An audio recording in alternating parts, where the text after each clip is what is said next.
Good morning, Dan and Amy. So the fallout from the Flynn resignation is multifaceted. One is the relative competence of the Trump administration and the ability to kind of get on the same page messaging-wise, with Kellyanne Conway suggesting that it was Flynn's decision to submit his resignation, and Sean Spicer refuting that, saying it was Trump who asked for his resignation. It was President Trump who decided that a change needed to be made.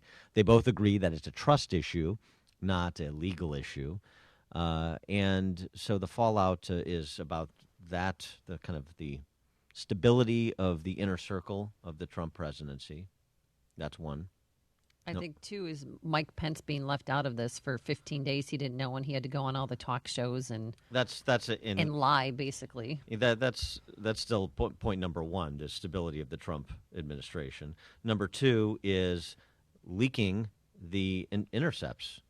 Mike Flynn, on his way out the door, says it's a crime. This is not a wink and a nod. That is a crime. Wall Street Journal opining that as long as it doesn't mean additional embarrassments or present any national security issues, the FISA warrants that provided for the eavesdropping that included the conversation Mike Flynn had with the Russian ambassador, and perhaps even the transcripts of those conversations should be released to the Senate and House committees that are investigating them and ultimately released to the public. Yeah, I want to read those. So that's an issue. And Krauthammer yesterday on a special report pointed up that issue specifically. The fact that there are real big misdeeds in these leaks, but that doesn't exonerate what happened within the Trump administration. There are two stories. One is the internal dysfunction in the Trump White House, the fact that Flynn lied internally, was untrustworthy.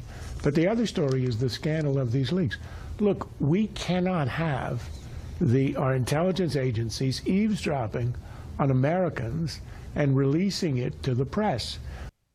And it is scary because it means everybody who communicates with a foreigner is subject to being exposed by his own government. We can't have that. So that's number two. And then number three is what the left is trying to do, which is revisit the Russia hacked the election meme, and particularly buttressed by this New York Times story that, again, quotes unnamed officials and concedes there is no evidence to support the insinuation that former campaign aides for Trump colluded with Russian officials to somehow fix the election. That's where they're trying to go. And they're trying to go there in earnest. Listen to Fred Flintstone Friedman on Morning Joe yesterday. And it gets Joe to two other issues. The first is we have never taken seriously from the very beginning, Russia hacked our election. That was a 9/11 scale event. They attacked the core of our very democracy. That was a Pearl Harbor scale event. Can you imagine if Hillary Clinton, where Trump was, what the right would be doing on this issue? This goes to the very core of our democracy. Oh, the hyperbole. I mean, really, you cannot compare that to 9/11. They Pearl didn't go Harbor. in and actually change the numbers in our electoral college. 9/11, Pearl Harbor. Dan Rather saying this could be more significant than Watergate. Well, to help us distill all of these issues raised by the departure of General Flynn as National Security Advisor, we're pleased to be joined by Dr. David Grantham. He is a townhall.com contributor, also a veteran of who served in Iraq and Afghanistan, and an intelligence specialist. Dr. Grantham, thanks so much for joining us. Appreciate it. Hey, thank you guys for having me. So, tackle whichever issue you want to tackle first there. There's a lot to choose from. How about, since you have a background in intelligence, the point that Krauthammer and others have made that the leaking of this information is something that is terribly problematic. Flynn called it criminal, and there needs to be a reckoning on that matter. I think Krauthammer hit it on the head, and the thought of intelligence officials leaking information to the media for their own benefit and to essentially take down someone that it looks like that they didn't agree with is it's a frightening display of power and a frightening display of ego, to say the least. I think Flynn he's at the whole end of this logic saying it's criminal. So if you walk these situations out, it's very likely that if there wasn't a FISA court order that backed it up, which even if they linked it with a FISA court order, it's still illegal. So Flynn is speaking to the end of this whole discussion, which I think very well could lead to some sort of criminal investigation. But Flynn, you have to admit, created the situation for himself. I mean, if he would have been honest and told the truth, we wouldn't be having this discussion. Yeah, and like Krauthammer said, he says there's 2 stories. I feel like there's 10, and it depends which one you want to pick. I think first and foremost, Flynn made a mistake, and he's admitted that. And I think at this juncture, and you've already pointed out how the vice president in some ways was cut out of this, which leads to another story about the dysfunction within the Trump White House. But I think this is where Mike Pence is going to be absolutely critical to the Trump administration.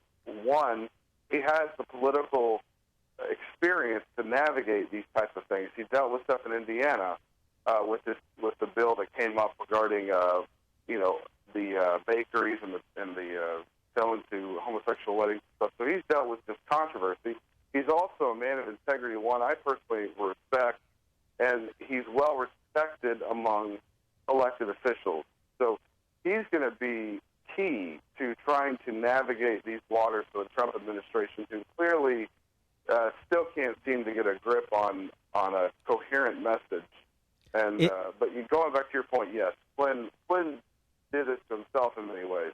Yeah, but it did. There's some supposition that this is, to borrow from Eli Lake in Bloomberg, this was a political assassination. That in fact, Flynn was thrown under the bus. He was instructed to not defend himself prior to the culminating events on Monday evening, and that perhaps he is being scapegoated to try and run interference for more damaging revelations that could be forthcoming.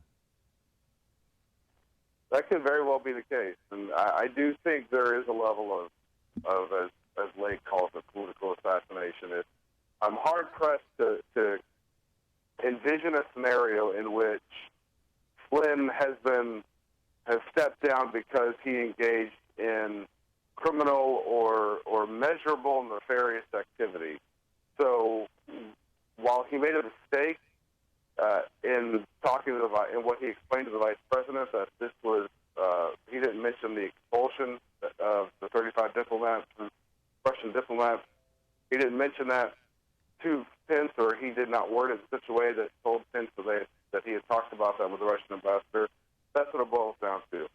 After that, and this stepping down and the Trump administration, how they handled him in regards to the situation, there's a lot more there that doesn't add up, and I'm hard pressed to think of a situation in which this wasn't some sort of political assassination. Really? So, do you think our national security was ever at risk or ever on the line? Not with Flynn. I don't think there was any. What I think you have is an administration who is learning how to deal with these situations. So you have Steve Bannon, no political experience per se. Donald Trump, no political experience. General Flynn, a lot of military experience, but was let go by the Obama administration. So I think you have a handful of people, and then Jared Kushner and some others that surround Trump, who are learning that governing, while you're incredibly powerful, it's incredibly difficult. And you have to be very calculated and very thoughtful in your moves. I want to get your overall, take. I'm sorry. I wanted to get your take on another topic while we have you. Dr. David Grantham, veteran, townhall.com contributor, intelligence specialist. North Korea, you've had a couple of events with respect to the North Korean dictatorship in the last week, and Trump has actually mentioned concern about the intelligence community and perhaps a bureaucratic skullduggery aimed at his administration coming from that community, and how that would impact decisions he's going to have to make about real national security threats like North Korea. So you've had two things. One, you had the ballistic missile test, Kim Jong-un. Number two, you had Kim Jong-un's half-brother. Oh, my gosh, did you see that? Apparently assassinated at a Malaysian airport. He was poisoned to death. Yeah, a woman took a cloth to his face. Poisoned him. And so where do we stand with the threat that North Korea poses as we focus so much attention on ISIS and the Middle East and Russia and China? Well, there's more. This is a multi-layer issue with North Korea. I think what you look at in my experience with intelligence, you tend to look at patterns, and whenever there is patterns like this, where there's a missile test and then an assassination, as we saw with his half-brother, I start to become worried, because those types of things tend to come in bunches, because there is a greater plan to be executed behind that or after that. And so that concerns me. But North Korea is also, they are limited by their capabilities. They are limited by their resources. So my question then comes to China, and what role does China play in this? I know, Trump has had some very harsh things to say about China in regards to trade. The Japanese Prime Minister was just in the United States, which is for your listeners that don't know too much about Asia, the Japan-China North Korea relationship is a fragile one, to say the least. Mm-hmm. So I'm seeing an ambassador, a Japanese Prime Minister visit. I'm seeing rhetoric out of China, rhetoric from the Trump administration to China, and then these issues with North Korea. So when I look at it as a holistic picture, it does begin to concern me. He is Dr. David Grantham, townhall.com contributor who's served our country in Iraq and Afghanistan, intelligence and counterterrorism specialist. Dr. Grantham, thanks so much for joining us. Appreciate it. Thank you for having me. And he joined us on our turnkey.pro answer line. It's like a